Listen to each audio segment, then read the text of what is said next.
Let me ask you a question. Do you want to lose a few inches off of your midsection, but you haven't exercised in a while and you just really don't know where to get started? Well, in this video, I'm going to cover 5 of my favorite ab exercises that you can do in your home that will start crushing calories, raising metabolism, and start trimming those inches off of that waist. So let's get started. Hi, I'm Coach JC from Fit Track Coaching, where we help busy professionals over the age of 40 become healthier, happier, and stronger by developing sustainable eating and exercise habits, all from the comfort of your own home.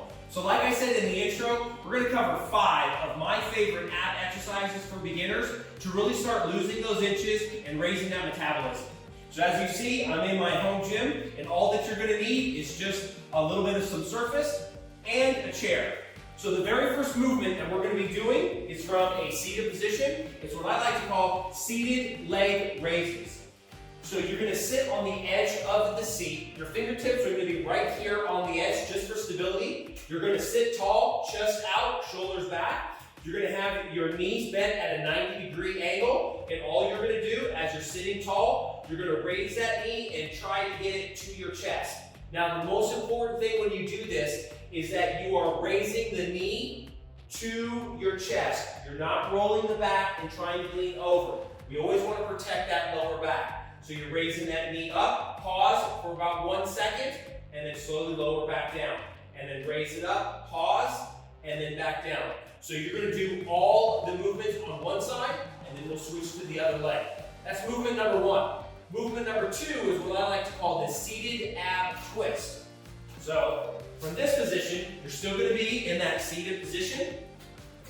Sitting over the edge, knees 90 degrees, all right, sitting tall. Now you're going to get your hands and you're going to place them palm face or palm to top of your hand, elbows out. And all you're going to do is you're going to add to that knee raise. So as you raise that knee, you're going to twist, getting a good crunch in that oblique, and then back down.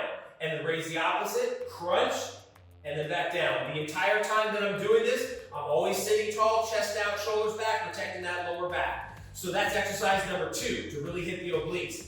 Exercise number 3 is what I like to call the seated knee hold. So still sitting on the edge of that seat. Fingertips on the outside of the chair, chest out, shoulders back, standing tall, knees at a 90-degree angle. And then from here, all you're going to do is you're just going to raise those knees ever so slightly, and you're going to hold. And this is what we call the seated ab hold, all right?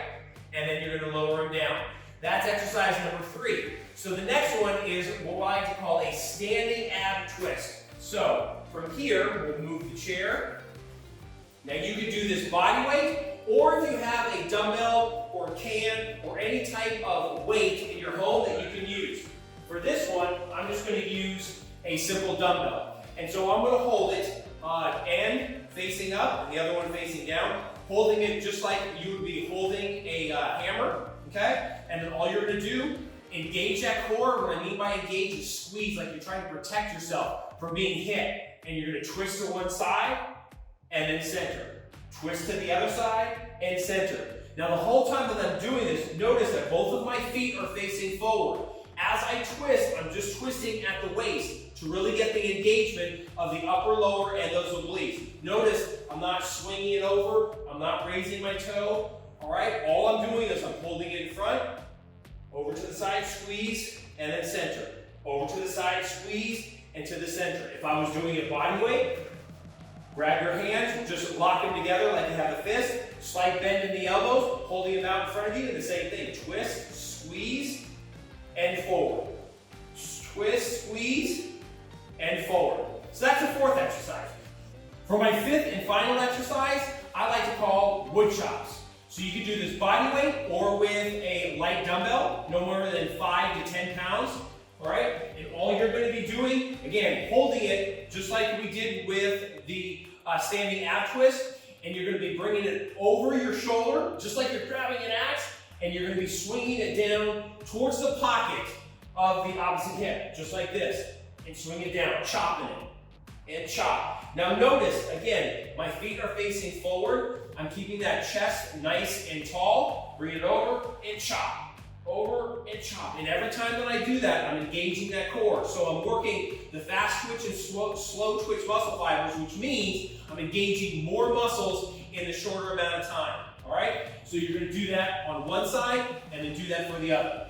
And those are my 5 exercises. So you're going to do each movement for 30 seconds, take a rest for 30 seconds, and then you're going to go ahead and repeat. Once you go through all of those exercises, that's one cycle. You can do 1 to 2 cycles for a really quick metabolic burn, or do 5 to 6 for a full out metabolic workout. So those are my 5 ab exercises for beginners to really start crushing calories, raising that metabolism, and start burning off those inches around the waist. So if you enjoyed this video, go ahead and smash that like button, press that notification bell so you'll always be up to date when we put out new material. And if you would like some help, go ahead and click the link below where we can get you set up with one of our metabolic programs. That's all that I have for you for today, so I'm going to see you in the next video. Bye-bye.